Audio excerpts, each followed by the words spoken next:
আমি অনেক জায়গায় ওয়াজ শুনেছি, আমি একের মন থেকে বলছি যে আজকের ওয়াজটার মতো এত উত্তম ওয়াজ আমি আর কোনো জায়গায় শুনি নাই।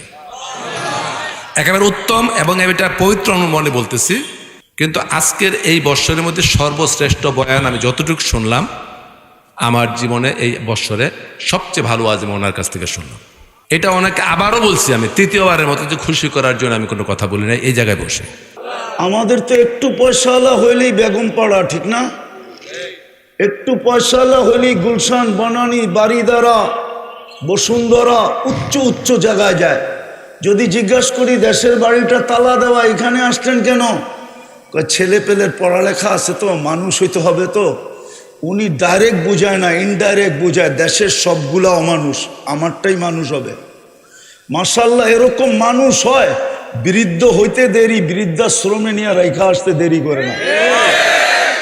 আর দেখেন ওই গাজীপুরের রিক্সাওয়ালাই বাপরে পিঠের উপরে লইয়া ঘুরতেছে। কেউ যদি জিজ্ঞাসা করে বৃদ্ধাশ্রমে রেখা, দরকার হইলে বেটা কিডনি বেসমু, তারপরও বাপ কই ফেলামু। দরকার হইলে রক্ত বেসমু, তারপরও বাপ কই ফেলামু।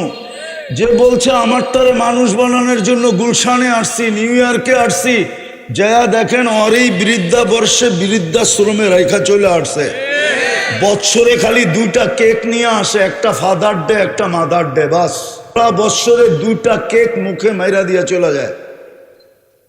চিনি আমরা বহুত, খুললে তো আর খোলা যাবে না, আমরা চিনি বহুত, বহুত কাহিনী জানি।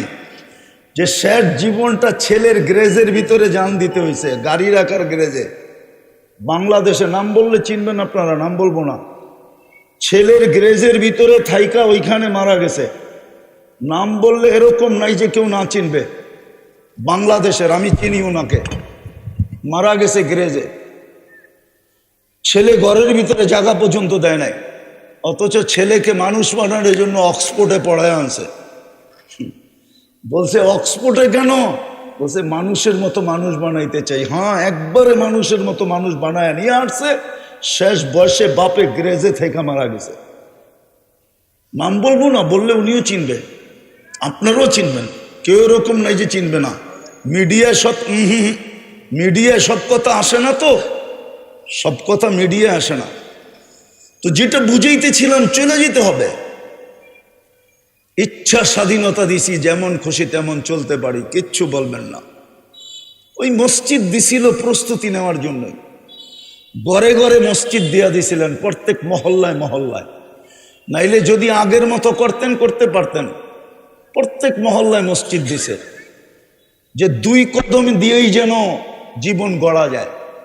আল্লাহর ঘর দিছেন, আল্লাহর ঘর 90% খালি পড়ে আছে, 90% মুসলমান নামাজ পড়ে না। দুরবস্থা হবে না তো হবে না কেন? 60টা মুসলিম দেশ, নেতারা ভাবনীতি, মুসলিম দেশের নেতারা মুসলিম দেশেই ভাব নিতে পারে। নাইলে 2টা জাতিসংঘের সম্মেলন গেছে গত অক্টোবর, এই অক্টোবরে 60 দেশের মুসলিম দেশের কর্ণধাররা ছিল। ছোট একটা ইসরায়েল 60 লক্ষ লোক, আর মুসলমান দুনিয়াতে 200 কোটি। 4টা মুসলিম দেশ যার টাকা দুনিয়ার সবচেয়ে বড় টাকা, কুয়েত, বাহরাইন, ওমান, ব্রুনাই। কুয়েতের 1 টাকা দিলে $5 পাওয়া যায়, ওমানের 1 টাকা দিলে $3.5 পাওয়া যায়, ব্রুনাইয়ের 1 টাকা দিলে 1 বান্ডেল ডলার পাওয়া যায়। কিন্তু ইসরায়েলের বিরুদ্ধে 2 অক্ষরের একটা নিন্দা প্রস্তাব 60 দেশের কর্ণধাররা পাশ করে আনতে পারে নাই। আপনারা কি এটা দুরবস্থা বলবেন না? না বলবেন না? না মানে চুপসে গেলেন কেন? 200 কোটি মুসলমান একটা 2 অক্ষরের নিন্দা প্রস্তাব পাশ করে আনতে পারে না। 2টা সেমিনার গত অক্টোবর, এই অক্টোবর পারে নাই, প্রস্তাব তুলতেই পারে নাই, পাশ করাবে কোত্থেকে? অথচ 60টা মুসলিম দেশ। এই অবস্থা হবে না কেন আপনার? ফিলিস্তিন আমি 14 বছর আগে 2 চোখে দেখছি। ফিলিস্তিন আধ্যাত্মিকভাবে বলতেছি, আধ্যাত্মিকভাবে আমার যোগ বিয়োগ মিলে না। যেখানে ইব্রাহিম আলাইহিস সালাম ঘুমাইতেছে, মুসা আলাইহিস সালাম ঘুমাইতেছে, 70 জন নবীর কবর চিহ্নিত ফিলিস্তিনে, 45,000 সাহাবাদের কবর ফিলিস্তিনে। মুসলমানের প্রথম কেবলা। কালকে রাত্র হইল মেরাজের রাত্র, আজকে আগের রাত্র, আগামী রাত্রই মেরাজের রাত্র। মেরাজের রাত্রে 1.25 লক্ষ নবীদের সম্মেলন ছিল বাইতুল মুকাদ্দাসে সশরীরে। আমাদের নবীজি ইমামতি করছেন, বয়ান করছেন, তারপরে আরশের দিকে টেক আপ করছেন। ওইটা মাটির সাথে মিশলো কি করে? আধ্যাত্মিকভাবে আমাকে যুক্তি দিয়া বুঝান। মিশবে না তো মিশবে না কেন? কেন মিশবে না? 90% মানুষ নামাজ পড়ে না, মসজিদ খালি। আল্লাহ গড় দিল আর খালি পড়ে আছে। গড় দিল আপনার প্রস্তুতি নেওয়ার জন্য, নাইলে হাদিসে কেন আসবে যাকে বেশি মসজিদে দেখতে দেখো, মসজিদে আসতে যাইতে যাকে বেশি দেখো ওর উপরে স্টিকার লাগায় দাও ইমানদার। কি হাদিস বলতেছি না ভুল বলতেছি? যাকে মাগরিব এশা ফজরে আসতে দেখো স্টিকার লাগায় দাও বিন্নুরিত তাম্মি ইয়াউমাল কিয়ামা। কিয়ামতের দিন উঠছে বেশি নূরওয়ালা আলোওয়ালা কেউ হবে না। আরেকটা বললে তো হুজুররা মানবই না। যে মসজিদ আবাদ, মসজিদের সাথে যার যত বেশি ঘনিষ্ঠ হবে পুলসেরাত সে মসজিদে বৈশা পার হবে। মসজিদে বৈশা কিয়ামতের আগে আল্লাহ মসজিদ উঠায়া নিয়ে যাবে। বলুক কোন কিতাবে আসেনি কিয়ামত মসজিদ ধ্বংস হবে? বলুক। কোরআন আর মসজিদ আল্লাহ উঠায় নিয়ে যাবে। এটা আল্লাহর ঘর, কিন্তু মসজিদ খালি। আসেন, ইউটার্ন নেই, মরা যাব, কেউ সঙ্গ দিবে না। এটাই কবির কথাই সত্য হবে, কোরআনের কথাই সত্য। শুধু রাইখা চলে আসবে, তারপরে আর খবর নিবে না। নিলে তো ডেলি কম্বল গায়ে নিতে দেরি, ভিতরে ছ্যাট করে উঠতে দেরি হতো না, দিলের ভিতরে জায়গা উঠতো। হায় আব্বা কবরে, আমি তো কম্বলের নিচে। তখনই মুখ দিয়া দোয়া বাইর হইতো, রব্বির হামহুমা কামা রব্বায়ানি সগীরা। আয় আল্লাহ, আমাকে তো তুই দুনিয়ার কম্বল উড়াইয়া দিস, বাপটাকে একটু তুই রহমতের কম্বলটা উড়াইয়া দিস। একজনও তো নেই ঘুমানোর সময় বাপের জন্য দোয়া করে। বলেন রাগ হয়ে গেলেন? আসেন তওবা করে ফিরি। আজকে সূর্য বলতে বলতে ডুবছে, লান আউদ ফি হায়াতিকা আবাদা। হতে পারে কাল সকালে কেউ আমাকে উঠতে দেখবে না। এরকম জায়গা ডর্জনকে ডর্জন আমার চোখে দেখা আছে, যেটা রাত মাটির সাথে মিশাইয়া দিয়েছেন। গত ডিসেম্বরে তুর্কিতে এক শহর মাটির সাথে মিশা গেছে, 1.5 লক্ষ লোক মারা গেছে। বাংলাদেশে বারবার আসছে ভূমিকম্প, নড়ছে চড়ছে, কিন্তু পড়ে নাই। এটা সিগন্যাল দিছে কোন দিন চলে আসবে।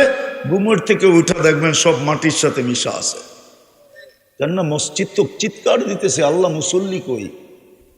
কোরআন ঘরে চিৎকার দিতেছে, আল্লাহ চিৎকার দিতেছে। বৎসরের পর বৎসর পড়ে আসি, সারা বৎসরে একবার উঠায় আমাকে চুমা দেয় না। এরা চুমা দেয় না। বলেন কে আছেন ডেলি কোরআন শরীফ পড়েন বা চুমা দেন? 2-4-5 জন বলবে। এইখানে এরকমও লোক আছে দাড়ি পাইকা গেছে, আজ পর্যন্ত চুমা দিয়া দেখে নেয় কোরআনকে। আল্লাহর কালাম এটা। নিজেকে বেশি আপডেট মনে করেন না যে আমি বড় আপডেট। আপডেট আপনাকে আল্লাহ বানাইছে, আল্লাহ। নাইলে 1 ফোঁটা দুর্গন্ধময় পানি ছিলাম। এই জন্যই তো আল্লাহ বলে আমা কুনতা মা আম্মা হিনা, তুই কি নিকৃষ্ট পানির ফোঁটা ছিলি না?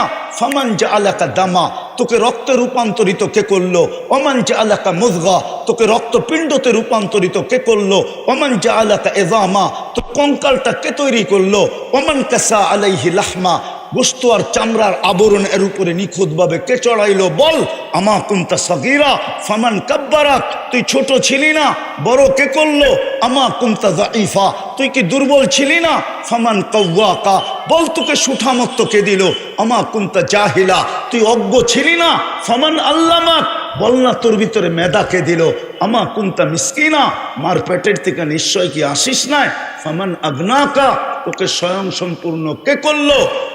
ফাইলা আইন, সব পাওয়ার পরে কোন দিকে চললি? কোন দিকে চললি? আইনাল মাফার, কোন দিকে বাঁকতেছিস?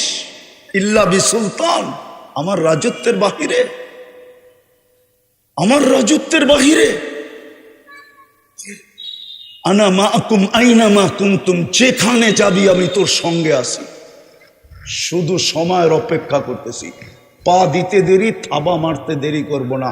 আখাযনাহু বাগতাতান, কোরআন থেকে দিতেছি। আল্লাহ বলে ছো মাইরা উঠায় নিব তোকে। হ্যাঁ, ঈগলের কত জোরে ছো মারে। ঈগলের ছো মারার গতি থাকে ঘন্টায় 300 কিলোমিটার। ঈগল যখন মাছের উপরে, মুরগির উপরে ছো মারে না, তখন ও যখন আসতে থাকে ওর গতি থাকে ঘন্টায় 300 কিলোমিটার। আল্লাহ বলে এর চেয়েও 100 গুণ গতি দিয়ে আমরা ছো মাইরা উঠায় আনিব। আখাযনাহু বাগতাতান। চলেন আজকে তওবা করি, মসজিদের লগে সম্পর্ক জুড়ি। পারবেন? আল্লাহ আমাদেরকে আমল করার তৌফিক দান করেন। ওমা আলাইনা ইল্লাল বালাগ। আমি অনেক জায়গায় ওয়াজ শুনেছি। আজকের ওয়াজটা আমি যতগুলো ওয়াজ শুনেছি এবং যে প্রধান অতিথি হিসেবে অন্তত 20-30টা ওয়াজে গিয়েছি, আমি একের মন থেকে বলছি যে আজকের ওয়াজটার মতো এত উত্তম ওয়াজ আমি আর কোনো জায়গায় শুনি নাই। একেবারে উত্তম, এবং আমি এটা পবিত্র মনে বলতেছি, অজু অবস্থায় বলতেছি। ওনার কাছ থেকে যতটুকু শুনলাম, আমি বহুত ওয়াজ শুনেছি, চিৎকার পাৎকার, হই হুল্লোড়, মানে একেবারে কেরাতের টান, এরপরে গল্প গুজব, অনেক কিছু আমি শুনেছি। কিন্তু আজকের এই বৎসরের মধ্যে সর্বশ্রেষ্ঠ বয়ান আমি যতটুকু শুনলাম, আমার জীবনে এই বৎসরে সবচেয়ে ভালো ওয়াজ আমি ওনার কাছ থেকে শুনলাম। এটা ওনাকে আবারও বলছি, আমি তৃতীয়বারের মতো, যে খুশি করার জন্য আমি কোনো কথা বলি না এই জায়গায় বসে। আল্লাহুম্মা লাকাল হামদ কামা ইয়ানবাগি লিজালালি ওয়াজহিক ওয়া আযীমি সুলতানিক। আল্লাহ বলার পর্ব ছিল শেষ, শোনার পর্ব ছিল শেষ, ভিক্ষার পর্ব চলতেছে। বেশি কিছু চাবো না, মালিক আজকের আয়োজনটা যেন কবুল হয়, আয়োজকরা যেন কবুল হয়, শ্রোতা যেন কবুল হয়, এই এলাকার প্রত্যেকটা মানুষ যেন কবুল হয়, এই মসজিদটা যেন আপনার ঘর হিসাবে আপনার কাছে কবুল হয়। তাইলে আর কোনো কিছুর প্রয়োজন হবে না। আমাদের এটা বিশ্বাস, এটাকে কমপ্লিট করতে, সাজাইতে যা কিছু প্রয়োজন হবে, এটা আমার বিশ্বাস কোত্থেকে চলে আসবে হয়তো কমিটিও জানবে না কোত্থেকে আসলো, কিভাবে আসলো।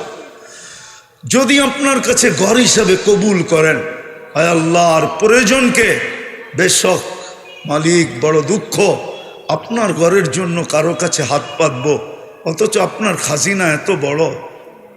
সমুদ্রে সুই ডুবাইয়া মাথায় পানি লেগা যতটুকু সমুদ্রে কমে, আপনার বান্ডার থেকে বলে এতটুকু কমে না। বিদায় আপনি খাজানায় গায়েব থেকে পুরা করে দেন। যা চাইতে পারলাম তাও দেন, যা চাইতে পারলাম না তাও দেন। এই আয়োজনের কারণে এই এলাকার মাটির নিচে যারা শায়িত আছে, এই মাটির নিচে যারা শায়িত আছে, আল্লাহ সবাইকে মাফ করে দেন। বিশেষ করে আমাদের আপনজনকে মাফ করে দেন, বিশেষ করে আমাদের মা বাবাকে মাফ করে দেন। রব্বির হামহুমা কামা রব্বায়ানি সগীরা। ওয়া সাল্লাল্লাহু তাআলা আলা খায়রি খালকি মুহাম্মাদি ওয়া আলিহি ওয়া সাহবিহি আজমাইন বিরহমাতিকা ইয়া আরহামার রাহিমিন।